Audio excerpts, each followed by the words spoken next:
बिस्मिल्लाहिर्रहमानिर्रहीम, अस्सलाम वालेकुम and a very happy good morning everybody. मैं हूं आपकी होस्ट हिना नियाजी और मेरे साथ हैं अजीम राना। और हमेशा की तरह ये बात कि जहाँ रहें खुश रहें, जिस हाल में रहें परवरदिगार का शुक्र अदा करें और अपना और अपने प्यारों का ख्याल रखें। दिन का आगाज मुस्बत सोच के साथ करें, बहुत ज़रूरी है। और इन सारी चीज़ों से पहले अजीम, हम जानना चाहते हैं कि आपका वीकेंड कैसा गुजरा। How was your मेरा weekend? वीकेंड बड़ा बेहतरीन गुजरा। वैसे यूजुअली वीकेंड घर पे गुजर जाता है ना, ठीक है। लेकिन इस बार कुछ मुख्तलिफ हुआ और वो ये कि इस बार मैंने ये तहैया किया, ये फैसला किया कि इस बार मैं बाहर जाऊंगा और मैं कुछ खरीदूंगा। अरे और वाह, मैंने वाह। इस वीकेंड पे मैंने शॉपिंग की। यस, वाह, वैसे क्या खरीदा? ये मैं नहीं बता सकता क्योंकि कुछ चीजें मैंने खरीदी हैं और कुछ मैंने विश लिस्ट में ऐड की हैं। मैं उन्हें मार्क करके आया हूं कि ये मैं नेक्स्ट टाइम खरीदूंगा। आपने क्या खरीदा? चलें, let's keep it a secret. मैंने वैसे कुछ भी नहीं खरीदा। मेरा weekend was pretty boring. I was at home and मुझे लगता है बोरिंग उस तरह से था कि हम जब इतना काम कर रहे होते हैं, वीक में इतना ज़्यादा हमारे पे वर्कलोड होता है, पुट इट दिस वे, तो जब आप वीकेंड पे फ्री होते हैं या फिर आपके पास कुछ करने का नहीं होता है, आप सिर्फ रिलैक्स कर रहे होते हैं और आप अपनी एनर्जी को रेस्टोर कर रहे होते हैं, तो फिर थोड़ा बहुत वो बोरिंग भी हो जाता है। अच्छी मुझे बात है, लगता आपका वीकेंड बोर हुआ अच्छी बात बताएंगे। बिल्कुल जी। प्रोग्राम का आगाज आज हम करेंगे स्टीफन हॉकिंग की इस खूबसूरत बात से कि जिंदगी कितनी ही मुश्किल क्यों ना हो, हमेशा कुछ ना कुछ होता है जो आप कर सकते हैं और आप कामयाब हो सकते हैं। बिल्कुल। और इसी बात को आगे बढ़ाएंगे हम इस तरह से कि स्टीफन हॉकिंग जो साइंटिस्ट हैं, फिजिस्ट थे, वो खुद ही इस बात की बहुत बड़ी मिसाल थे कि जिन हालात में उन्होंने जिंदगी गुजारी है उसमें जो कामयाबियां उन्होंने अपने नाम की, वो नामुमकिन था एक तरह से, क्योंकि 21 साल की उम्र में उन्हें एक बड़ी ही serious disease, motor neuron disease का वो शिकार हुए थे जब वो पढ़ रहे थे कैम्ब्रिज में। और ये डिजीज जो है बड़ी ही मोहलिक है इस हवाले से कि इसमें जो आपके नर्व सेल्स होते हैं, जो आपकी स्पाइनल कॉर्ड और जो ब्रेन में नर्व सेल्स होते हैं, वो प्री मेच्योरली मर जाते हैं। आप एक तरह से पैरालाइज हो जाते हैं। एग्जैक्टली। बहरहाल जी, स्टीफन हॉकिंग ने अपनी ही इस बात को सही साबित किया और उन्हें आइंस्टाइन के बाद गुज़िश्ता सदी का दूसरा बड़ा साइंसदान कहा जाता है, जिनके साइंसी कारनामे ही नहीं बल्कि उनकी ज़िंदगी भी दुनिया भर के इंसानों के लिए एक मिसाल है। और 22 बरस की उम्र में उनमें ये डिजीज़, इसकी तशखीस हुई थी, मोटर जो है ये न्यूरॉन डिजीज़। और फिर वो व्हील चेयर पे चले गए क्योंकि पैरालाइज हो गए थे। एक लंबी फहरिस्त है उनके अवार्ड्स की जो उन्होंने अपनी फील्ड में अपने नाम की। रिलेटिविटी जो थ्योरी है उस पर उन्होंने काम किया, क्वांटम मैकेनिक्स पे उन्होंने काम किया। इसके अलावा जो मुझे सबसे इंटरेस्टिंग उनका, वैसे उनकी किताब है ब्रीफ हिस्ट्री ऑफ टाइम, बिल्कुल, वो मैंने एक दफा पढ़ने की थोड़ी सी कोशिश की, लेकिन मैं जरा साइंस टाइप आदमी नहीं हूँ तो थोड़ी मुश्किल हुई समझने में। जो मुझे थोड़ा इंटरेस्टिंग, बल्कि थोड़ा नहीं बहुत ज्यादा इंटरेस्टिंग, उनके साइंसदान जो उनकी फील्ड के बंदे बुरा ना मान जाएं, वो डार्क जो है ब्लैक होल, उससे रिलेटेड जो उनकी थ्योरी है, ब्लैक होल से रिलेटेड, दैट्स वेरी इंटरेस्टिंग। और स्टीफन हॉकिंग पहले थे जिन्होंने हिना बताया था कि जो ब्लैक होल है बेसिकली वो रेडिएशंस को इमिट करते हैं। पहले लोग ये नहीं मानते थे और इसी तरह से फिर उनको जाहिर है फिर अपनी फील्ड में वो नाम बनाया उन्होंने और बेतहाशा जो एजाज़ात हैं, अवार्ड्स हैं, वो उन्होंने अपने नाम किए। बिल्कुल। और अजीम, जिस तरह से आपने ये बात की कि वो खुद बहुत बड़ी इस चीज़ की मिसाल थे कि ही वाज पैरालाइज्ड, लेकिन फिर भी वो यूनिवर्सिटीज़ में जाते थे, लेक्चर्स देते थे। और मैथ्स और अगर साइंस के सब्जेक्ट्स की बात की जाए तो उनमें बहुत सारे एजाज़ात उन्होंने अपने नाम किए और अमेरिकी सदर ओबामा ने उन्हें प्रेसिडेंशियल एक अवार्ड से भी नवाजा। और जब इस तरह के अवार्ड उन्हें दिया था ये। बिल्कुल। और मैं ये समझती हूँ कि जब आपका इतना बड़ा नाम होता है और आपके रास्ते में मुश्किलें भी आती हैं, जिस तरह से स्टीफन हॉकिंग की जिंदगी में भी आई और ही वाज पैरालाइज्ड, ये मूव नहीं कर सकते थे, इवन ये बोलने के लिए भी वॉइस, स्पीच मशीन थी एक, बिल्कुल, जिसका सहारा लेते थे ये। बिल्कुल, स्पीच मशीन उसको कहा जा सकता है या वॉइस सिंथेसाइजर भी कहा जा सकता है, उसका ही सहारा लेते थे। लेकिन उन्होंने हिम्मत नहीं हारी, उन्होंने वो लगे रहे और उनकी अचीवमेंट्स की अगर बात करें तो ना खत्म होने वाली एक फहरिस्त है, लंबी फहरिस्त है। और साइंस की दुनिया में बड़ा नाम है स्टीफन हॉकिंग्स का और यकीनन जो उनके चाहने वाले हैं वो आज भी इनको याद करते हैं। और उनमें एक छोटा सा नाम मेरा भी है क्योंकि मैं कोशिश कर रहा हूँ कि साइंटिफिक जो रिसर्च उन्होंने किया थोड़ा बहुत उन्हें पढ़ा जाए। बड़ा दिलचस्प है जी। बहरहाल आगे बढ़ते हैं और आज दहशतगर्दी के मुतासरीन को खराज तहसीन पेश करने का आलमी दिन है। आपको ये बताते हैं कि अगरचे दहशतगर्दी की वजह से पूरी दुनिया को नाकाबिले तलाफी नुकसान पहुंचा है, मगर पाकिस्तान इससे हिना सबसे ज्यादा मुतासिर हुआ। बिल्कुल। और अगर दहशतगर्दी की बात की जाए तो दहशतगर्दी के खात्मे में पाकिस्तान की कुर्बानी और किरदार को किसी सूरत भी हम नज़रअंदाज नहीं कर सकते। और पाकिस्तान के दहशतगर्दी के खात्मे में बहुत ही एक मुस्बत किरदार को दुनिया भर में तस्लीम भी किया जाता रहा है और आज भी दुनिया इसकी मिसाल देती है। और अगर पाकिस्तान की बात की जाए तो दहशतगर्दों का मुकाबला कामयाबी से ही नहीं किया बल्कि उन्होंने बहुत हिम्मत से किया, बहुत हौसले से किया। और मैं समझती हूँ इसमें हमारे पाक फौज के जवानों ने बहुत ज्यादा बहादुरी का सबूत दिया, हमारी कौम ने। हमारी पाक अफवाज की जानिब से ऑपरेशन रद्दुल फसाद का जो आगाज किया गया, फिर ज़रबे अज़ब का उससे पहले जो आगाज किया गया था, ये बड़ी कामयाब ऑपरेशन रहे हैं। और इन ऑपरेशंस ने जो दहशतगर्दी का एक अफरियत है उसे जड़ से उखाड़ फेंका है। और दुनिया में जो आलमी सतह पर इसकी पजीराई हुई और आलमी सतह पर जो बड़े बड़े लीडरान हैं वो इस बात की गए हैं कि ज़्यादातर ममालिक को हमने ये ज़रूर देखा है कि जब वो कहते हैं ना जंग शुरू करना बड़ा आसान है, ख़त्म करना फिर आपके बस में नहीं होता। फिर वो क्या रुख इख्तियार करेगी, वो क्या शक्ल इख्तियार करेगी, वो आप डिसाइड नहीं कर सकते। तो अफवाज पाकिस्तान ने इसकी जो है एक मिसाल कायम की कि दहशतगर्दों के खिलाफ ना सिर्फ कामयाब जंग का आगाज किया बल्कि उसे अपने पाया तक मिल तक पहुंचाया। बिल्कुल। तो आज के दिन की मुनासबत से हम तमाम शुहदा को खराज तहसीन पेश करते हैं। हमारा सलाम है, हम सल्यूट करते हैं अफवाज पाकिस्तान और हमारे तमाम वो शुहदा जो इस जंग में लड़ते हुए और इस अज़्म की खातिर जिन्होंने वतन के अमन की खातिर अपनी जानों का नजराना पेश किया। और तमाम गाजी भी हमारे सलाम के, हमारी अकीदत के मुस्तहिक हैं यकीनन कि उन्होंने भी बहादुरी से इस दहशतगर्दी का जो है वो मुकाबला किया। बिल्कुल जी। अब प्रोग्राम में आगे बढ़ते हैं और बात करते हैं सियासी दर्जा हरारत किस नुक्ते पर है। और महंगाई के अगर तूफान की बात की जाए तो उसके सामने बंद कौन बांधेगा और अवाम जो है वो बदतरीन महंगाई का अजाब जो है वो कैसे झेल रहे हैं। अगर मईशत की बात की जाए तो उसकी गाड़ी किस रफ्तार से चल रही है। फिर अगर खेलों के मैदान की बात की जाए तो पाकिस्तान का क्या स्कोर है और आलमी सूरत हाल क्या रुख इख्तियार कर रही है, इस पर एक नजर डालते हैं। मुल्क की सियासत में सियासी भौचाल, सदर की ऑफिशियल सीक्रेट एक्ट और आर्मी तरमीमी बिल पर दस्तखत की तरदीद, अमले पर हुकुम अदूली का इल्जाम, सदर ने मामले की इंक्वायरी के बजाय माजरत कर ली। कप्तान के बाद बड़े खिलाड़ी फिर हवालात में, साइफर गुमशुदगी केस में असद उमर को इस्लामाबाद से गिरफ्तार कर लिया गया, शाह महमूद कुरैशी रिमांड पर FIA के हवाले। जड़ावाला में मसीही बरादरी से भरपूर इजहार यकजहती, मुल्क की तारीख में पहली बार सूबाई काबीना का इजलास चर्च में मुनक्किद, आज निगरान वजीर आजम अनवारुल हक काकड़ का जड़ावाला का दौरा मुतवक्के। महंगाई का जिन बेकाबू, एक हफ्ते में चीनी 25 रुपए फी किलो महंगी, आटा पहुंच से दूर, फल और सब्जियां भी आवाम की जेब पर भारी। महंगाई को कंट्रोल करना निगरान वजीर खजाना के लिए बड़ा चैलेंज बन गया।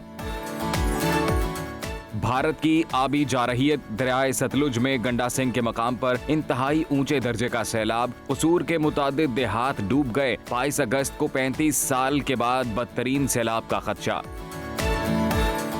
इंग्लैंड का ख्वाब चकनाचूर, स्पेन की खवातीन फुटबॉल की आलमी चैंपियन बन गईं। हिस्पानवी खवातीन का भरपूर जश्न, फाते टीम पाकिस्तानी 12 अरब 65 करोड़ रुपए की रकम ले उड़ी।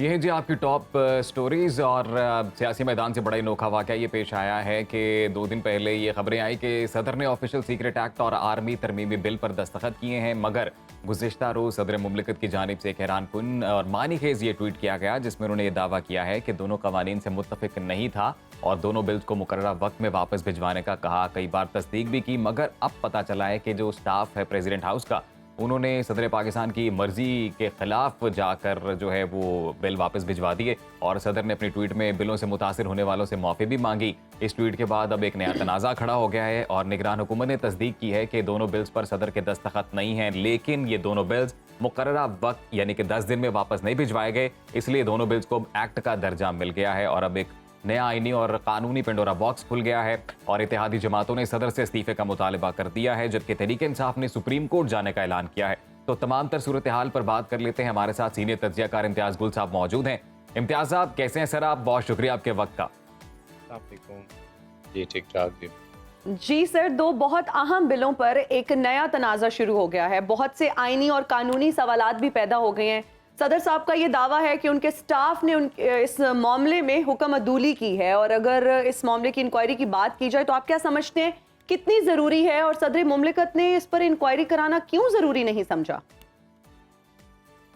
देखिए, ये तो सदर साहब से ही पूछना पड़ेगा, और मेरा ख्याल है ज़रूरत इस अमर की है कि वो जिस तरह उन्होंने ट्वीट किया है उसी तरह उसी तफसील के साथ बता दें कि उन्होंने क्या तरीक़ाकार इख्तियार किया था। आया उन्होंने तहरीरी तौर पे अपने तहफ़्फ़ुज़ात, अपने मुशाहिदात उसमें डाले थे या नहीं, और ये कि जो साहबान इसमें इन्वॉल्व थे जिनको कहा गया था कि बिलों को आप वापस भेज दें, वो कौन थे। ये बुनियादी तौर पे एक तफ्तीश होनी चाहिए जिसमें तमाम मुतल्लिका अफराद हैं उनके किरदार का तयन होना चाहिए, क्योंकि महज एक ट्वीट के ज़रिए सदर पाकिस्तान अपना मौक़िफ़ इस अंदाज में लोगों को बावर नहीं करा सकते कि वाकई ऐसा हुआ है। तो मेरा ख्याल है अगले कदम के तौर पे उन्हें सुप्रीम कोर्ट जाना चाहिए। सुप्रीम कोर्ट अगर आमादा हो जाए मौजूदा हालात में इस मामले की तहकीक तफ्तीश करने पे, तो आई थिंक काफ़ी सारे वजाहत हो सकती है इस मामले की। इम्तियाज़ गुल साहब, हमने देखा है कि सदर की जानिब से ज़ाती हैसियत में ये ट्वीट किया गया है, प्रेसिडेंट हाउस की तरफ से कोई ऑफिशियल इस पर बयान सामने नहीं आया है, तो अब ये सूरत हाल किस जानिब जाती हुई नज़र आती है? और फिर अगर हम उनके ट्वीट का जायज़ा लेते हैं तो वो भी थोड़ा सा दिलचस्प है कि उसमें जो इस बिल से जो मुतासिर हो रहे हैं उनसे बिलखसूस जो है वो माफ़ी मांगी है सदर ने। वो जाहिर है अब पाकिस्तान का कोई ऐसी खिचड़ी बनी हुई है हमारे आईनी निज़ाम की भी, जिसमें न कोई सुप्रीम कोर्ट की हैसियत रही है, ना सदर पाकिस्तान जो कि एक लिहाज से कौम का बाप होता है, हमारे न्यूक्लियर हथियारों का मुहाफ़िज़ है, हमारे क्योंकि बटन उनके पास होता है, और हमारी इतनी बड़ी फ़ौज है, उसका भी सिपह सालार आला है। तो इस किस्म की सूरत हाल अव्वल सिरे से पैदा ही नहीं होनी चाहिए थी। लेकिन आप इससे अंदाज़ा लगा लीजिए शायद वो अपनी बेबसी का इजहार कर रहे हैं। और दूसरी सबसे बड़ी बात कि जो नोटिफिकेशन का इशू था वो सदर पाकिस्तान के दफ्तर से ये नहीं आया था कि हमने दस्तखत कर दिए हैं, और सिर्फ एक चैनल था डॉन टीवी जिन्होंने ये खबर नहीं चलाई थी परसों, जब ये कहा गया कि नोटिफिकेशन हो गया है, दोनों कवानीन पे दस्तखत हो गए। वो क्योंकि डॉन टीवी के जो लोग थे उन्होंने थोड़ा प्रोफेशनल अंदाज में काम करने की कोशिश की, जहाँ जहाँ मुमकिन था उन्होंने मालूमात की इसकी तस्दीक के लिए, लेकिन उन्हें तस्दीक कहीं से ना मिल सकी, जिसकी वजह से वाहिद चैनल था 40-50 चैनल्स में से जिन्होंने ये खबर से चलाई नहीं है। तो आप इससे अंदाज़ा लगा लीजिए कि किसी ने ये सवाल नहीं किया कि ये तमाम तर मामले का पस मंज़र क्या है और नोटिफिकेशन किसने जारी किया है, क्योंकि जिस अंदाज में हमने जो वकला जो आईनी कानूनी माहिरीन है उनसे सुना है कि इस किस्म के मामले में बिल वापस जाना चाहिए था पार्लियामेंट के मुश्तरका इजलास। हाँ जी। और इम्तियाज़ गुल साहब, आपको लगता है कि साइफर वाला जो मामला है ऑफिशियल सीक्रेट एक्ट की खिलाफ वर्जी में आता है? यकीनन चेयरमैन तहरीक इंसाफ को भी उसमें जो है मुकदमा उन पर भी दर्ज है इस मामले में, फिर शाह महमूद कुरैशी को भी गिरफ्तार कर लिया गया। तो क्या सदर पाकिस्तान को इस सिलसिले के साथ उनके इस ट्वीट को जोड़ा जा सकता है कि वो जब उन्होंने देखा कि ये गिरफ्तारियां हुई हैं इस मामले में तो उसके बाद उन्होंने ये ट्वीट कर दिया? उसमें देखिए, इन दोनों पीटीआई और इसके जो जितने भी लीडर हैं बशमूल इमरान खान के, उनके खिलाफ पहले जो मुकदमे बने हुए हैं, क्या उनके गालिब अक्सरियत उन मुकदमात की क्या मेरिट पे है? अगर इसमें आप समझ रहे हैं कि सदर आरिफ अलवी की कोई बुरी नीयत शामिल है, तो इससे पहले जो सैकड़ों अगर हज़ारों नए मुकदमे बने हुए हैं इमरान खान, असद उमर, शाह महमूद कुरैशी के खिलाफ, तो क्या वो मुकम्मल तौर पे मेरिट पे बने हुए हैं?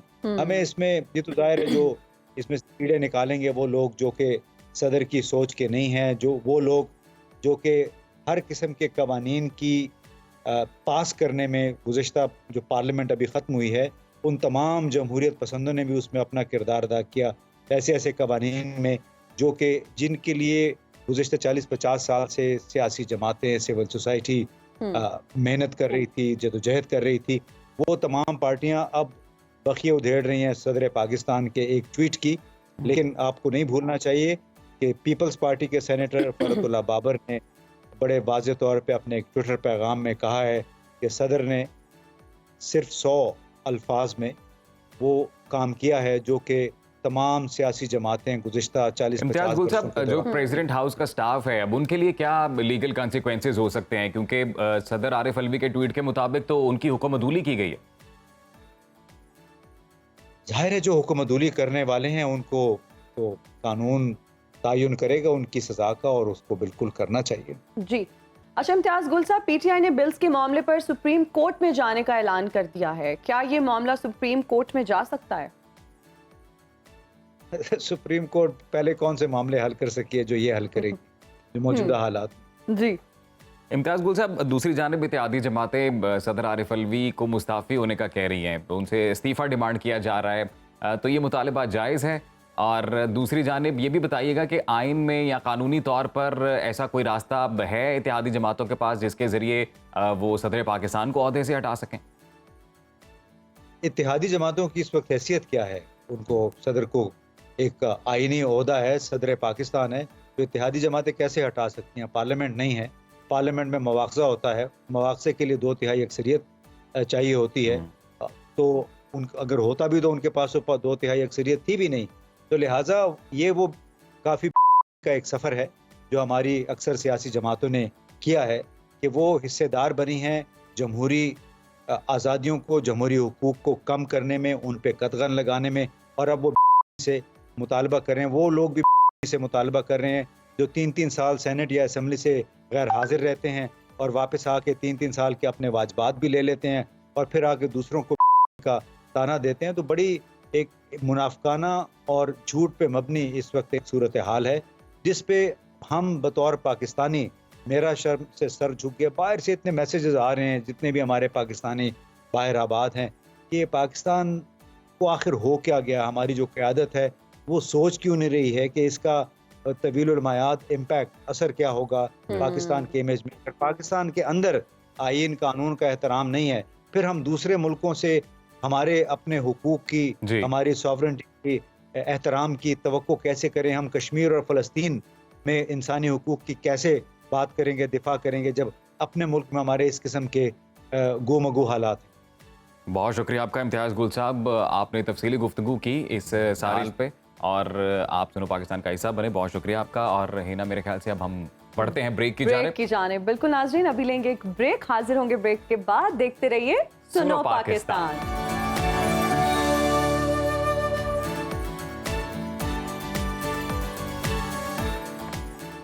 And we are right back after the break. You're watching Suno Pakistan. और अब कुछ बात करेंगे जड़ावाला के दिलखराश वाकया की। तो सानिया को 5 दिन गुजर गए और पूरी कौम रंजीदा है। तबाहाल मकानात और गिरजाघरों की मुरम्मत का काम जारी है। दर्जनों मुतासरीन जो हैं वो रिलीफ कैंपों में मौजूद हैं। और अगर बात की जाए मसीही बरादरी से, तो उनसे इजहार यकजहती के लिए बहुत सारे सियासी, समाजी और मजहबी शख्सियात का जड़ावाला में जो है वो आमद का सिलसिला जारी है।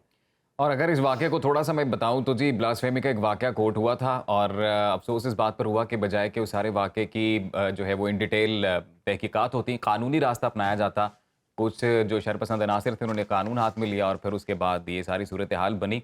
तो जी, मेरे तो हिना ज़हन में कायदे आज़म मोहम्मद अली जिन्ना बानी पाकिस्तान की एक तकरीर आती है जो कि अमूमन हमारे सभी देखने वालों ने सुनी भी होगी, देखी भी होगी, जिसमें उन्होंने आज़ादी के वक्त ये तकरीर की थी कि जो हमारी माइनॉरिटी हैं, जो हमारे भाई हैं, मसीही बरादरी, हिंदू बरादरी, सिख बरादरी, हमारे मुल्क में सबको इक्वल राइट्स हैं और इनको इजाज़त है कि जी अपने मज़हब के मुताबिक अपनी इबादत गाहों में जाएं और जाकर अपनी इबादत करें। लेकिन जब भी हम देखते हैं कि इस तरह के वाक़यात आते हैं तो फिर उसके बाद जो अदम बर्दाश्त का एक पहलू सामने आता है, और फिर इस सारी सिचुएशन को आलमी मंजरनामे पे जो हमारे दुश्मन ममालिक हैं वो किस तरह से एक्सप्लॉयट करते हैं, तो ये भी अफसोस की बात होती है। लेकिन बहरहाल कलर्स ऑफ पाकिस्तान चूंकि हमारा एक सेगमेंट है और इस सेगमेंट के ज़रिए से हम ये पैगाम रहता है, हमारी ये कोशिश रहती है कि हम लोग इस प्लेटफॉर्म को इस्तेमाल करते हुए इंटरफेथ और इंटर रिलीजियस जो हार्मनी है उसका मैसेज आगे पहुँचाएँ। तो इसी सिलसिले में हमारी साथी ओकाशा जो पहुँची गुजरांवाला के कदीम मंदिर और चर्च में, तो अहवाल उन्हीं की ज़ुबानी जानते हैं।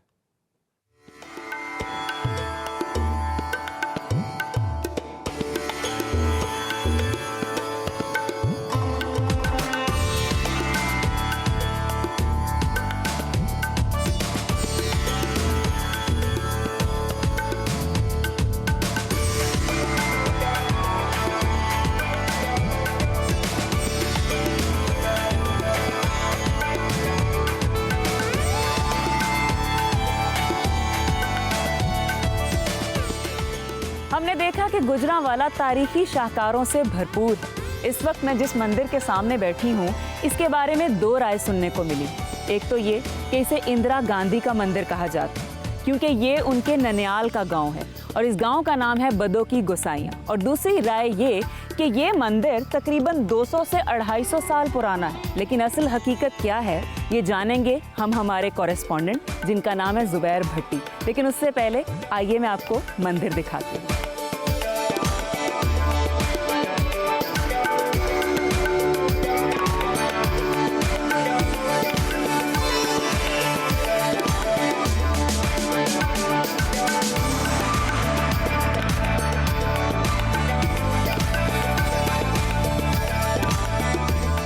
हमारे नाज़रीन को आपने बताना है कि इस मंदिर को इंदिरा गांधी के नाम से मंसूब क्यों किया गया?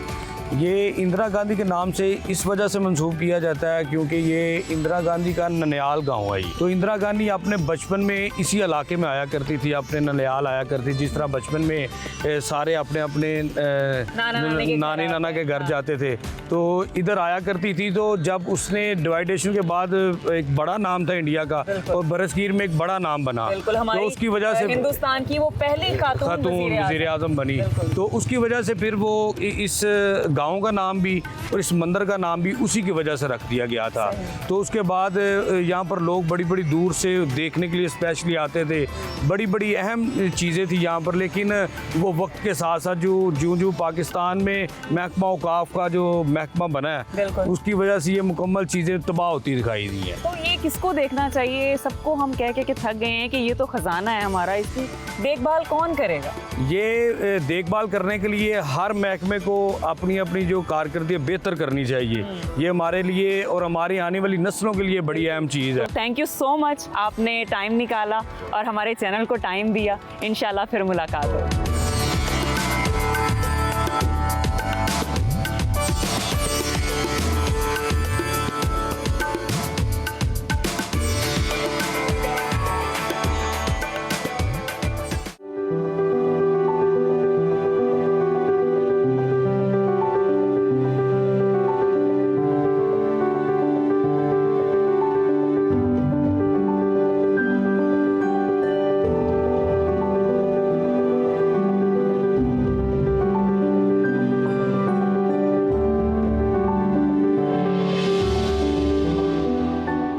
इस वक्त मैं मौजूद हूँ एक ऐसे चर्च में जिसके बारे में मैंने सुना है कि ये तकरीबन 150 साल पुराना है। यहाँ पर हमारे साथ मौजूद हैं यहाँ के पादरी हारून अजमल साहब। अस्सलाम वालेकुम। वालेकुम सलाम। कैसे हैं आप? मैं ठीक हूँ। सबसे पहले तो ये बताइए कि जो मैंने कहा कि ये 150 साल पुराना है, क्या ये सही है? बिल्कुल, बिलाशुबा ने वो बात कही जो पाकिस्तान में और इंटरनेशनल सबको जानना बड़ा ज़रूरी है कि बरसगीर पाको हिंद में जब अंग्रेज़ बसते थे तब ये चर्चेज़ बनाए गए। इनकी बनावट उसी तर्ज की है और ये चर्च 1849 में बनाया गया। मेरे दोनों तरफ जहाँ खड़े हैं ये मॉन्यूमेंट है। ये असिस्टेंट कमिश्नर इस चर्च के मेंबर थे और वो घोड़े से गिरे 24 इयर्स के थे, उनकी डेथ हो गई। अच्छा। इस तरफ देखिए तो बंगाल रेजिमेंट का एक शख्स था जिसकी डेथ हुई और वो ऑफिसर था, उसके दोस्त ने ये मॉन्यूमेंट बनवाया। अच्छा। और ये यहाँ पर लगाया गया। सही। ये चर्च अगर आप इसको ऊपर से देखें तो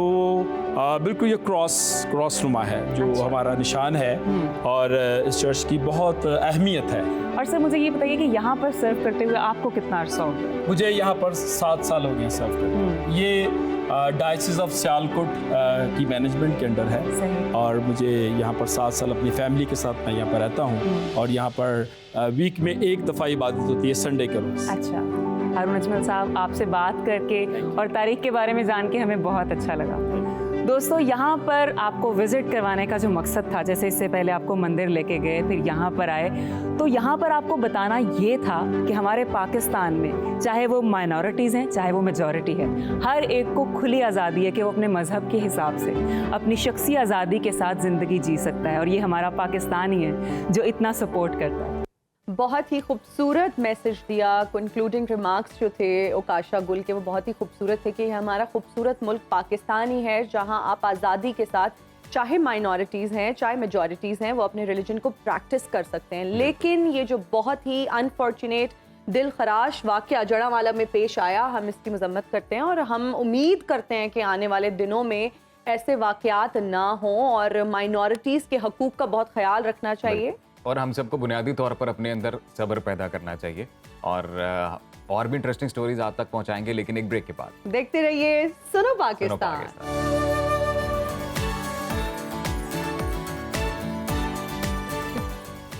welcome back after the break. और हम ब्रेक में बात कर रहे थे गाड़ियों की, क्योंकि मुझे ब्रेक में पता चला कि हिना को गाड़ियों का बहुत शौक है। बहुत ज्यादा, बहुत बहुत बहुत ज्यादा है।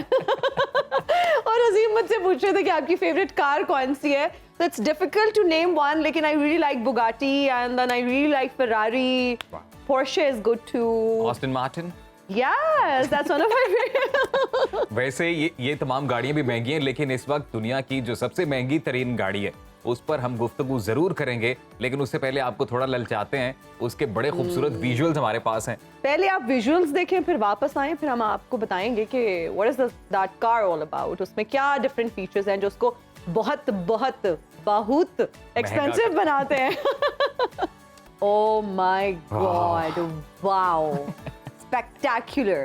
यार मुझे तो बहुत पसंद आई ये गाड़ी, रोल्स रॉयस की ये गाड़ी है। वैसे इसका जो स्पेसिफिक नेम है वो हिना ही प्रोनाउंस करती हैं, जरा बताइए। La Rose Noir Drop Tail, और ये बहुत ही एक्सक्लूसिव कार है La जो कि Rose Noir Drop Tail।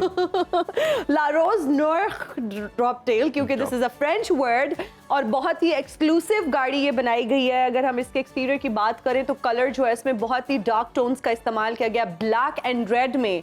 और कहा यह जा रहा है कि ये गाड़ी आपने देखी भी है, 2 डोर है, 2 इसके दरवाजे हैं, 2 ही इस गाड़ी की सीट्स हैं, लेकिन बहुत ज्यादा एक्सपेंसिव कार है। अगर स्पेसिफिकली इसकी प्राइस की बात की जाए तो अभी तक रोल्स रॉयस ने अनाउंस नहीं की, लेकिन कहा यह जा रहा है कि $30 मिलियन के करीब है ये गाड़ी।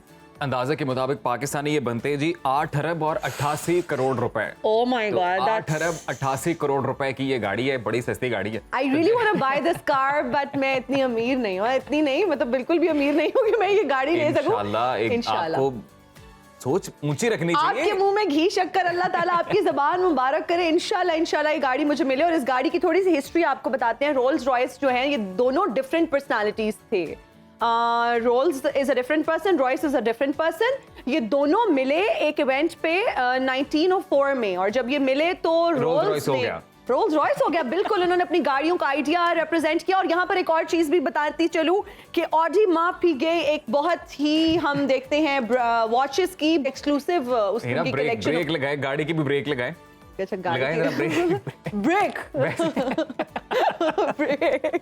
0 to 62 ये गाड़ी जाती है जी 5 सेकंड में, और इसी तरह इसकी शार्प ब्रेक लगती है जैसे हमारे प्रोग्राम की ब्रेक लगती है। ब्रेक वापस आएंगे ब्रेक के बाद।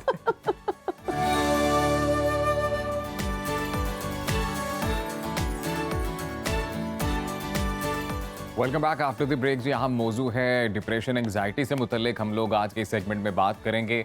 और पाकिस्तान की बिलखसूस अगर हम बात करते हैं तो यहाँ पर अमूमी तौर पर ये कहा जाता था, जो नंबर्स थे वो ये बताते थे कि जी ये बीमारी पाकिस्तान में बिलखसूस 20 साल से उम्र जो ज़्यादा है जिन बच्चों की, जिन लोगों की, उनको ये बीमारी लगती थी। लेकिन अब हम ये देख रहे हैं कि जो नौजवान बच्चे हैं जो 11 साल से जिनकी उम्र ज़्यादा है, उनको भी ये बीमारी अब अपना शिकार बना रही है बड़ी तेज़ी के साथ। और फिर पाकिस्तान में हर तीसरा शख्स इस बीमारी से मुतासिर है, और ज़्यादातर जो लोग हैं उनमें ख़वातीन जो हैं वो इसका शिकार ज़्यादा होती हैं। तो ये डिप्रेशन एंड एंग्जाइटी है क्या, इसी से मुतालिक बात करेंगे। हमारे गेस्ट हमारे साथ माहिर नफ्सियात डॉक्टर सदाकत अली इस वक्त स्टूडियो में मौजूद हैं।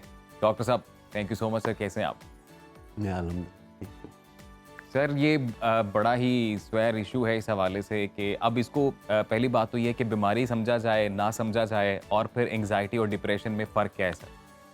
एक्चुअली ये डिसऑर्डर है, यानी कोई चीज़ जो ऑर्डर में नहीं रहती, नज़्म व ज़ब्त में नहीं रहती, और जब लाइफस्टाइल में कुछ खराबियां पैदा होती हैं तो उससे ये एंग्जाइटी या डिप्रेशन जन्म लेती है। इसका ताल्लुक नज़रियात से भी है, बिहेवियर से है, एनवायरनमेंट में क्या हो रहा है इससे भी बड़ा गहरा ताल्लुक है, और हमारे जिस्म की बीमारियां भी एंग्जाइटी और डिप्रेशन पैदा करती हैं। तो 4 चीज़ें हैं जो मिल के जो एंग्जाइटी और डिप्रेशन का खेल खेलती हैं, और 21वीं सदी में ये बहुत ज़्यादा होता जा रहा है। जैसे अभी आपने कहा कि छोटे बच्चों में भी है, और आपको उन बच्चों में ये एंग्जाइटी डिप्रेशन मिलेगी जिनके ऊपर कोई जिम्मेदारियां नहीं होती, बस एक स्कूल जाने की बात होती है। लेकिन जो बच्चे छोटी उम्र में ही जिम्मेदारियां संभालते हैं, जैसे कि जो माँ बाप कर रहे हैं उस काम में को मदद कर दी, जैसे स्कूल के ज़माने से पहले की बातें हैं कि बच्चे वही करते थे जो माँ बाप करते थे, भेड़ जी। बकरियां चराना या खेतों में माँ बाप की मदद करना। तो अभी भी आप देखेंगे कि देहाती बच्चों में कोई बेचैनी या डिप्रेशन नहीं पाई जाती, और जो शहरी पॉश इलाकों के बच्चे हैं वो हर वक्त कुछ ना कुछ बेचैनी, कुछ बोरियत, इसका इजहार वो माँ बाप से करते रहते हैं, और माँ बाप हर वक्त सोचते रहते हैं कि इनको कैसे एंटरटेन करें। वो फन चाहते हैं, तो किसी ना किसी तरीके से कभी टैबलेट पकड़ा दिया, कभी बर्गर खिला दिया, कभी कुछ किया, कोई जिम्मेदारी नहीं उनके ऊपर होती। तो जो जिम्मेदारी नहीं उठाता, आप यूँ समझे कि वो 10-11 साल की उम्र तक पहुँचते पहुँचते उसको हर चीज़ ओवरवेलमिंग लगने लगती है, क्योंकि फिर कुछ ना कुछ जिम्मेदारियां उसके ऊपर बाहर आती डॉक्टर हैं। साहब, प्रोकास्टिनेशन जो एक टर्म यूज करते हैं, ये वही है मेरे ख्याल से। प्रोक्रेस्टिनेशन का तो मतलब है कि आज का काम आने वाले वक्त पे सुस्ती, डालना, काहली। और ये आम बात है क्योंकि लोग चीज़ों को फेस नहीं करना चाहते तो फिर उनको पोस्टपोन करते हैं, और इसके पीछे भी फिर एक एंग्जाइटी जन्म लेती है कि आपको पता होता है कि कोई काम करना था, आप नहीं कर रहे। नहीं कर तो एंग्जाइटी का ताल्लुक ज़्यादातर इस बात से है कि हमारे मुस्तकबिल के खदशात क्या हैं, या माजी में हम क्या नहीं कर पाए, तो उसका जो गिल्ट है या शेम है, तो उससे एंग्जाइटी पैदा होती है। ठीक है। और मुस्तकबिल में हमें एप्रीहेंशंस होती हैं, अनसर्टेनिटी है, अनप्रडिक्टेबिलिटी है, कंट्रोल नहीं कर सकते चीज़ों को। हमें लगता है कि हमारे अंदर जो है कोई ऐसी ताकत नहीं है एडजस्ट करने की जिस फास्ट पेस पे ज़िंदगी चल रही है, और ये जो महंगाई का मामला, ये जो अचानक होने वाली चीज़ें हैं जो हमारे बस में नहीं है, तो इससे बहुत ज़्यादा एंग्जाइटी होती है। और एंग्जाइटी जो है बाज़ वक़्त इस कदर ज़्यादा हो जाती है कि मफलूज करके रख देती है। जो एंग्जाइटी आपको एक्शन पे मजबूर करती है वो हेल्दी है, सही। लेकिन जो एंग्जाइटी फिर आपको बिस्तर पे लिटा देती है कि तुम कुछ ना करो, तो बेबसी की एक कैफियत जिसे हम सीख लेते हैं कि जो काम हम थोड़ा बहुत कर भी सकते हैं, वो अपनी भी। ज़रूरतें वैसे पूरी कर भी डॉक्टर साहब, सकते हैं, वो भी नहीं ये करते। मामला जितना स्वेयर है और जो लोग इस चीज़ को फील करते हैं वो तो सब इससे वाकिफ़ हैं ही। इसका सलूशन क्या है कि किस तरह से इस चीज़ से निकला जाए? देखिए, सोल्यूशन होता है किसी चीज़ की प्रेपरेशन में, क्योंकि जैसे फ़र्ज़ करें कोई इम्तिहान है और आपने उसकी अच्छी तरह से तैयारी की हुई है, तो आपको एप्रीहेंशन नहीं होगी बल्कि एंटिसिपेशन होगी। आप पेशगी सोच रहे होंगे कि मुझे ये हासिल हो जाएगा, लेकिन अगर आपकी कोई तैयारी नहीं है तो आपको हर वक्त धड़का लगे रहेगा कि कुछ ऐसा होगा, कोई ऐसा सवाल आ जाएगा ज़िंदगी के इम्तिहान में कि जिसे मैं हल नहीं कर सकूँगा। तो ये कैफियत जो चलती रहती है कि लोगों को बहुत ज़्यादा मुश्किलात पेश आ रही हैं। स्किल्स हमारी 20वीं सदी की है, रहते हम 21वीं सदी में हैं। अभी सारी दुनिया में कोविड के बाद ये जो इतना बड़ा ट्रॉमा जी। गुजरा है बनी नौ इंसान के साथ, आप देखें कि दुनिया के जो बहुत ही एस्टेब्लिश ममालिक हैं, जैसे यूके में भी बहुत ज़्यादा महंगाई है और बहुत ज़्यादा बेचैनी पाई जाती है। वो एक बहुत पुरानी तहजीब है, कामयाब लोग, रजे पुजे जिनको कहते हैं, वो भी, उनको भी बहुत मुश्किलात पेश आ रही हैं। वहाँ हड़तालें हो रही हैं, डॉक्टर हड़तालें कर रहे हैं कि हमारी ऐसे ही है। तनख्वाह बढ़ाओ। तो ये जब भी कोई ऐसा सानेहा होता है, जैसे कोई जंग अजीम होती है या कोई और ऐसा बड़ा मामला होता है या कोई एपिडेमिक आती है, तो उसके बाद एक डिप्रेशन, एंग्जाइटी का फेज़ आता है। उसके बाद फिर आप देखते हैं कि लोग उसका मुकाबला करना शुरू कर देते हैं और बेहतरी आती है। जैसे सैलाब के बाद अगली फसल ज़्यादा अच्छी होती है, हालांकि सैलाब से नुकसानात होते हैं। तो ये जो वबाएँ और एपिडेमिक भी हैं, अल्टीमेटली ये झटका या स्टिमुलस भी दुनिया को बेहतर बनाता है। अभी शायद आप ऑब्ज़र्व कर रहे हो मुआशरे में इर्द गिर्द लोग कि कुछ तो एंग्जाइटी में पड़े हैं, डिप्रेशन में पड़े हैं, पर कुछ जो है महंगाई पे पल पड़े हैं, वो चैलेंज के तौर पर ले रहे हैं। और बाज़ औक़ात वो जो सोचते हैं कि ये उनकी ज़रूरी इनकम इतनी बढ़नी चाहिए, वो इतना ज़ोर लगाते हैं कि वो उससे कई गुना ज़्यादा बढ़ा लेते हैं। तो महंगाई का इलाज सिर्फ यही है कि इसके साथ मुकाबला करने के लिए आगे बढ़ें, बजाय इसके कि हर वक्त इसको रिजेंट करते रहें। क्योंकि बुनियादी तौर पर महंगाई कोई चीज़ नहीं होती, हमारी आमदनी कम होती है। बिल्कुल। अच्छा डॉक्टर साहब, यहाँ पर एक और चीज़ भी ऐड करना चाहूँगी कि डिप्रेशन, ये एंजाइटी के जो टर्म्स हैं, ये बेचारे गरीब आवाम में तो पता नहीं है नहीं है। हमारे ये जो बिल्कुल एलीट क्लास है, ये टर्म्स हमें ज़्यादातर सुनने में भी वहीं से ही मिलती हैं। बच्चों को एंजाइटी बहुत हो रही है जी, मुझे बहुत डिप्रेशन हो रहा है, बड़ा कैजुअली हम ये टर्म्स यूज़ करते हैं। वेयरएज जब हम गरीब आवाम की बात करते हैं तो शायद उनको इस चीज़ का कॉन्सेप्ट ही नहीं पता। हालांकि महंगाई से अगर हम मुतासिर होने की बात करें तो सबसे ज़्यादा हमारा यही तबका मुतासिर होता है। फिर वहाँ पर ये टर्म्स, या हम अगर डिप्रेशन एंजाइटी की बात करें तो क्यों नहीं, और फिर इसका सोल्यूशन भी आप बताइए। क्या medication is also very important? मैं आपकी सब बातों को बारी बारी जवाब देता हूँ। जी। पहली बात तो ये है कि गरीबों को जो एंग्जाइटी या डिप्रेशन होती है वो बीमारी नहीं होती, वो उनकी हकीकत हाल होती है। उनके पास एंग्जाइटी की वजह होती है, उनके पास डिप्रेशन की वजह होती है। इसे हम बीमारी नहीं कहते। ठीक है। बीमारी हम उसको कहते हैं कि जब किसी बंदे के पास वजह नहीं है डिप्रेशन की, पर वो डिप्रेस्ड है। जब किसी के बंदे के पास वजह नहीं है एंग्जाइटी की और उसको पैनिक अटैक हो रहे हैं, आप हिसाब जोड़ के जायचा बना के कहते ये तो बड़ा लकी आदमी है, दुनिया की हर सहूलत इसके पास है, हर रिश्ता इसका मौजूद है, इसको कोई ख़तरा भी नहीं है। तो जो सूरत हाल के मुताबिक होती है ज़हनी कैफियत, उसे बीमारी नहीं कहते। बीमारी उसको कहते हैं जो गैर मामूली चीज़ हो। मिसाल के तौर पर अगर कोई बंदा आपको बगैर वजह के बहुत खुश नज़र आता है तो ये भी बीमारी है।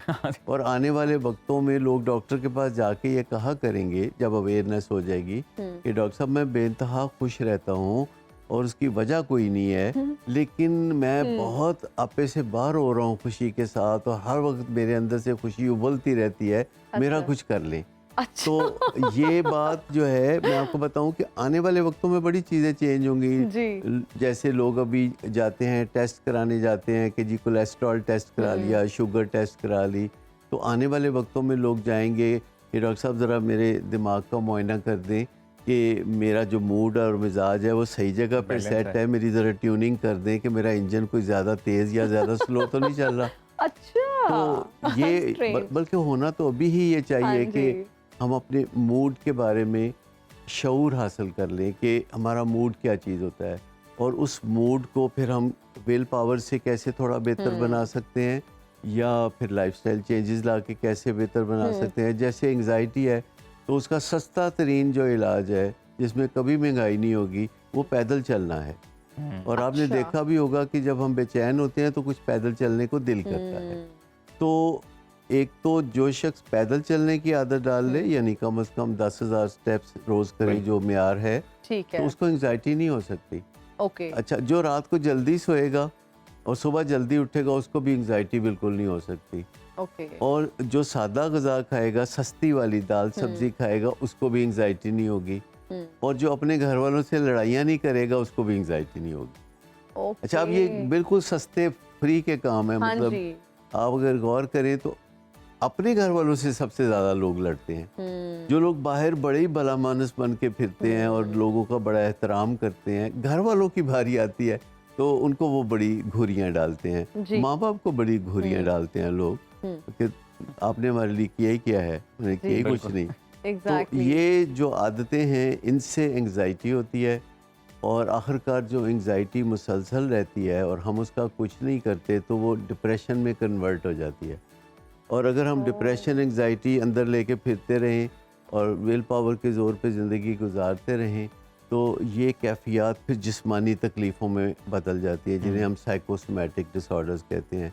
कि हम तवज्जो ही नहीं दे रहे अपनी एंग्जाइटी डिप्रेशन पे, तो एक दिन कमर में दर्द शुरू हो गई है, या ख़वातीन में ख़ास तौर पर कंधों की जो दर्द, जिसको लेके वो अक्सर डॉक्टर्स के पास जाती हैं और डॉक्टर्स उनको ट्रैंक्विलाइज़र लिख देते हैं जो कि तबाहकुन है, या फिर कोई ऐसी दर्द की दवाई लिख देते हैं, जबकि असल मसला उनका पीछे उनकी बेचैनी होती है या डिप्रेशन है जिसका कोई हल चाहिए।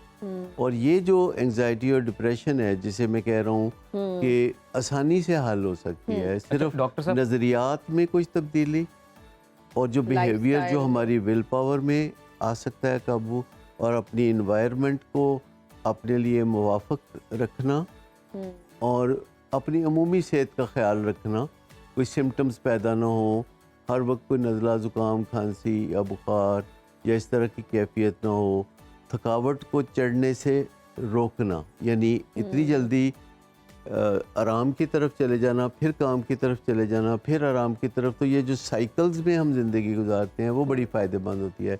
जैसे अर्ली मॉर्निंग उठें, काम शाम करें, 11-12 बजे फिर 1-1.5 घंटा सो लें, फिर 2-2:30 बजे उठें, बाकी का काम करें, फिर रात को 9-10 बजे सो जाएं। डॉक्टर साहब, अभी जैसे आपने बोला कि इसकी एक सिचुएशन ये आ जाती है कि वो सिम्टम्स में कन्वर्ट हो जाते हैं, आपको किसी बीमारी के मतलब कुछ दर्द वगैरह महसूस होना शुरू हो गया, तो फिर जिन लोगों को ऐसा महसूस होता है, कोई स्पेसिफिक दर्द महसूस होता है और वो टेस्ट करा रहे हैं, टेस्ट सब क्लियर आ रहे हैं, कुछ ऐसा नहीं है, तो अब उस सिम्टम को ट्रीट करने के लिए वो कोई मेडिकेशन करें या फिर जिस वजह से वो एंग्जाइटी है उस रीज़न को तलाश करना बड़ा ज़रूरी?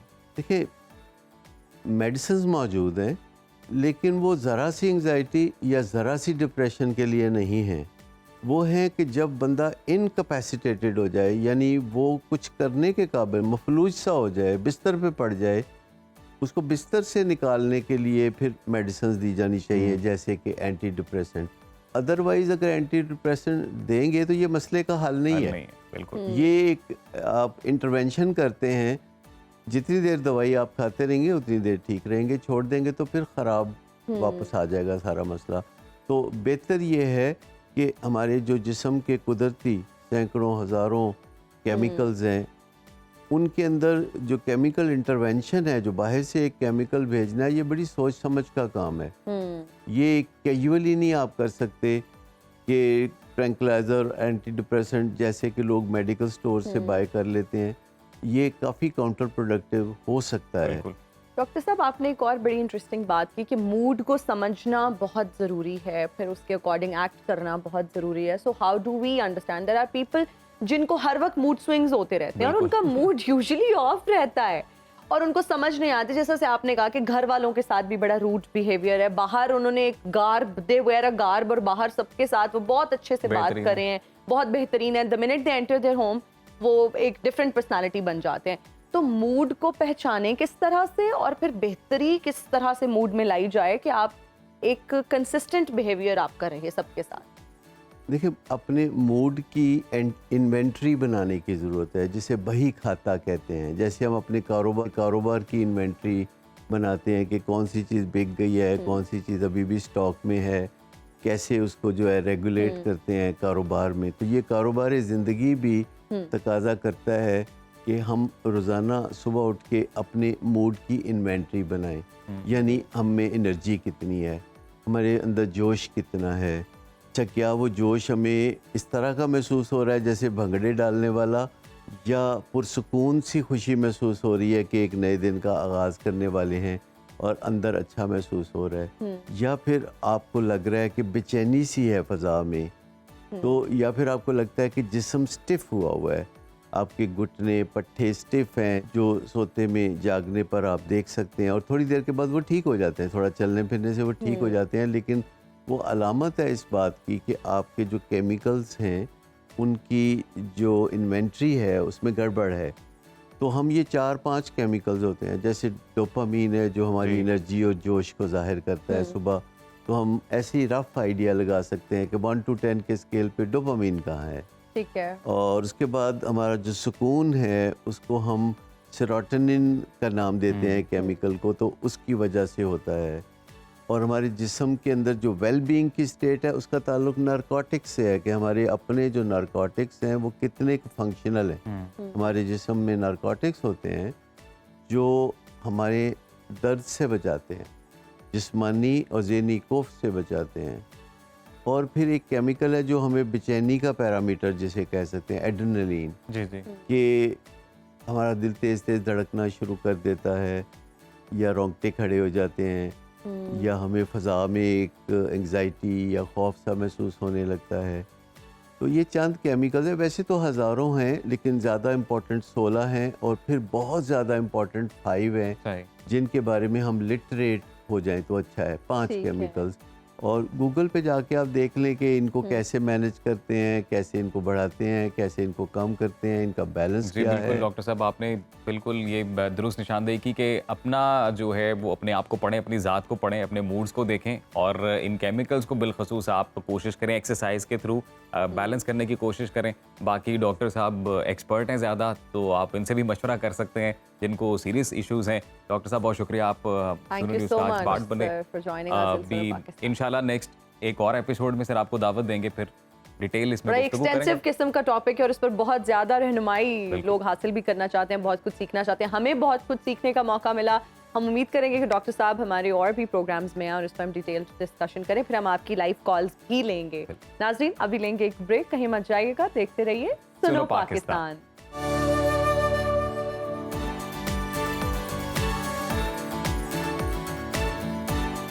Welcome back after the break जी। और ब्रेक से हम वापस आ चुके हैं। बड़ा इंटरेस्टिंग सेगमेंट आपके लिए लेकर आए हैं। हमारे साथ एक हस्बैंड वाइफ हैं, सूफी कलाम गाते हैं। आज सुनो न्यूज़ के, आज सुनो पाकिस्तान के वो मेहमान बने हैं तौफीक अली खान साहब एंड राहीला अली खान साहिबा।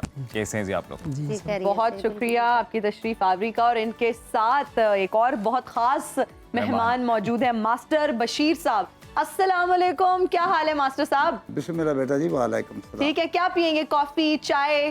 बिस्मिल्लाह जी, चाय पीवांगे जी। चलो, चाय आ रही है अच्छी जी। सी चाय लेकर आए मास्टर साहब के लिए। आप लोग क्या लेंगे, कॉफी या चाय? चाय। चाय। अच्छा, आप लोगों के ना ये जो अटायर्स हैं बड़े इंटरेस्टिंग हैं, इसके बारे में कुछ बताएंगे? बड़ा ही खूबसूरती से आपने अपना ये लिबास डिजाइन किया हुआ है, तो इसके पीछे क्या कोई थीम है, क्या सोच है? इसके पीछे कोई भी कोई खास बात नहीं है। हम दोनों ने इकट्ठे परफॉर्मेंस करनी होती है, तो हमें ये अच्छा लगता है कि हम आपने एक जैसा सोचा कुछ लिबास- अलग लगे हम दुनिया से? अच्छा, वैसे ज़्यादातर हमने देखा है कि जो ये पग है रिवायती तौर पे ज़्यादातर मर्द हजरात ने पहनी होती है, जी जी, तो ऐसे ही। खवातीन जो है वो कम पहनी हुई देखी है हमने। ये तो टर्बन आप- के साथ। हाँ, ये टर्बन के जी साथ। जी बिल्कुल ऐसे ही ये है। जी सैदात सैयद बादशाह हैं, जी, जी। उन्होंने इसके सर के ऊपर रखी है। अच्छा अच्छा अच्छा। अरे वाह। उन्होंने कहा एक तो सर जो है, हाँ जी नंगा नहीं बिल्कुल। रहेगा। और ये उन्होंने सूफीज़म करते हैं इसलिए। कहता कि सर जो है ये ढांप के अच्छा कलाम पढ़ना हाँ है, जी। कसीदा पढ़ना है, जिक्र करना है। तौफीक, आप ये भी बताएं कि आप हस्बैंड वाइफ बड़ा ये रेयर होता है कि मियाँ बीवी दोनों का शौक एक जैसा ही हो। Exactly. और फिर वो एक ही फील्ड में एक साथ चल रहे हो। तो आपने कब शुरू किया ये सफर? एंड शादी फिर कैसे हुई? शादी कैसे हुई? सर मैं बचपन से गा रहा हूँ। अच्छा, बुजुर्ग हमारे उस्ताद हैं, उस्ताद यासिन खान साहब मेरे दादा अबू हैं। अच्छा। उनसे मैंने क्लासिकल की तरबियत ली है ठीक है। और वो क्लासिकल गाते हैं। तो शादी आप दोनों की कब हुई? शादी हमारी हो तो गई शर्मा क्यों रह गए? अभी अभी हुई है क्या शादी? अभी अभी हुई है? न्यूली वेड लग रहे हैं आप 6-7-8 साल हो गए। 6-7-8 साल माशाल्लाह माशाल्लाह हो गए। और शर्मा बिल्कुल ऐसे रहे लेकिन आप मोहब्बत का लेवल देखें ना कि 6-7-8 साल कैसे गुजरे उन्हें नहीं पता चला। वो भी कह रहे हैं कि जी बस अभी हुई है, 6-7-8 साल अभी हो हुई गए। है। माशाल्लाह जी, बड़ी ये अच्छी बस बात। इस जिक्र की मेहरबानी है। प्यार नहीं है सुर से जिसको वो मूर्ख इंसान नहीं। चले, सुर का ये सुर की सारी बात है। क्या बात है, तो कुछ और- सुना ही दे। जी बिस्मिल्लाह, आपको सुनाते हैं जी। हम बारी ताला से स्टार्ट लें। आपको हम्द बारी ताला से हम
सारे गा प रे ग रे सारे गा प रे ग रे सा ग रे सा ग रे सारे गा प द सा द प गा प रे ग रे सा बिना तेल दे दीवा बलदा नहीं, बिना पानी बूटा पलदा नहीं, बिना मुर्शद कलमा चलदा नहीं, बिना मुर्शद कलमा चलदा नहीं। ला इलाहा इल्लल्लाह हो, ला इलाहा इल्लल्लाह, जिक्र ला इलाहा इल्लल्लाह हो, ला इलाहा इल्लल्लाह। सुभान अल्लाह, सुभान जी। अल्लाह, वाह, वाह, सुभान वाह, अल्लाह। बड़ी खूबसूरत। बहुत खूबसूरत हमद बहुत आपने खूबसूरत पढ़ी और आवाज है। बहुत ही खूबसूरत बिल्कुल। और बाबा जी ने भी जैसे- क्या खूबसूरत, भाई जबरदस्त। बाबा जी का भी टैलेंट अमेजिंग है। हमारे ये मेहमान हमारे साथ ही हैं अभी, और जैसा अभी इन्होंने भी बड़ी खूबसूरत लाइन बोली कि बिना तेल दीवा बलदा नहीं, तो बिना पानी बूटा फलदा नहीं, तो बिना ब्रेक के प्रोग्राम चलदा चलदा नहीं। नहीं। वापस आते हैं ब्रेक के बाद, एक और कलाम सुनेंगे।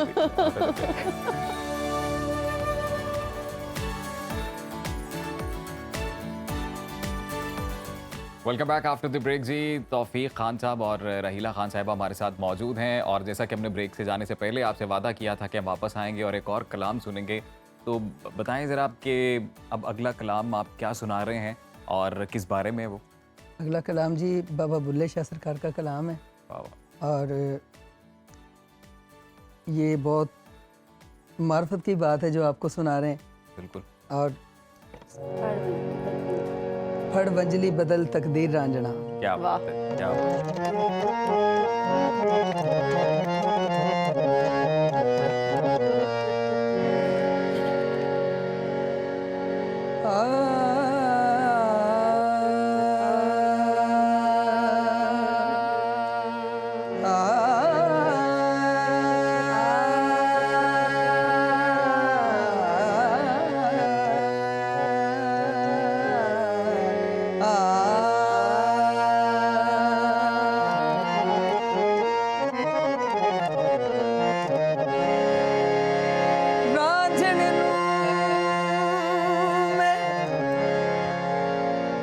रांझण नूं मैं ढूंढण चलिया,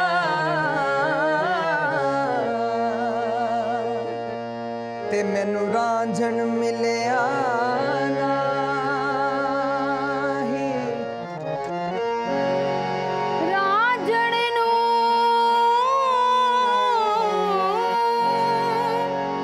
रांझण नूं मैं ढूंढण चलिया, ते मैनू रांझण मिलिया नाही। रब मिलिया मैनू रांझण नाही मिलिया,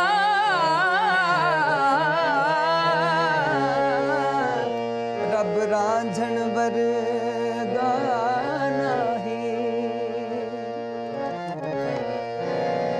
फड़ बंजेली बदल तकदीर रांझना, फड़ बंजेली बदल तकदीर रांझना, फड़ बंजेली बदल तकदीर रांझना, तेरी वंजनी ते लगी होई है हीर रांझना, फड़ बंजेली बदल तकदीर रांझना, फड़ बंजेली बदल तकदीर रांझना। तेरी वंजनी ते लगी होई है हीर रांझना, फड़ बंजेली बदल तकदीर रांझना, फड़ बंजेली बदल।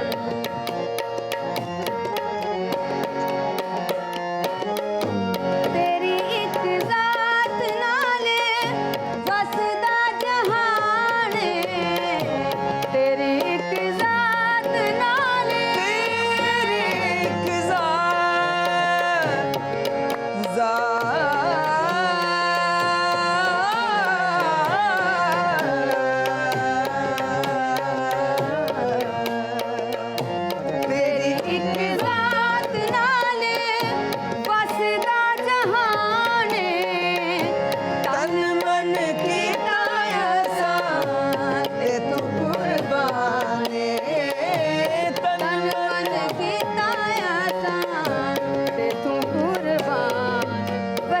मन विच तेरी तस्वीर राजना बसे मन विच तेरी तस्वीर राजना तेरी मंजिली ते लगी हुई हीर राजना बड़ मंजिली बदल तकदीर राजना बड़ मंजिली बदल तकदीर राजना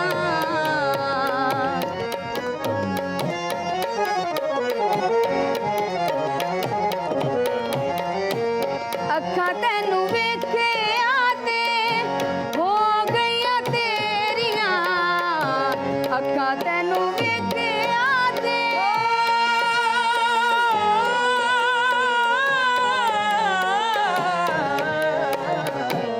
अखा तेनू वेखे आते हो गईया तेरिया मेरिया ते सावा हुण रहिया नहीं हो मेरिया मेरिया ते सावा हुण रहिया नहीं हो मेरिया सच्चे प्यार दे गवाह पंज पीर राजना सच्चे प्यार दे गवाह पंज पीर राजना तेरी मंजिली ते लगी हुई हीर राजना बड़ मंजिली बदल तकदीर राजना बड़ मंजिली बदल तकदीर राजना बड़ मंजिली बदल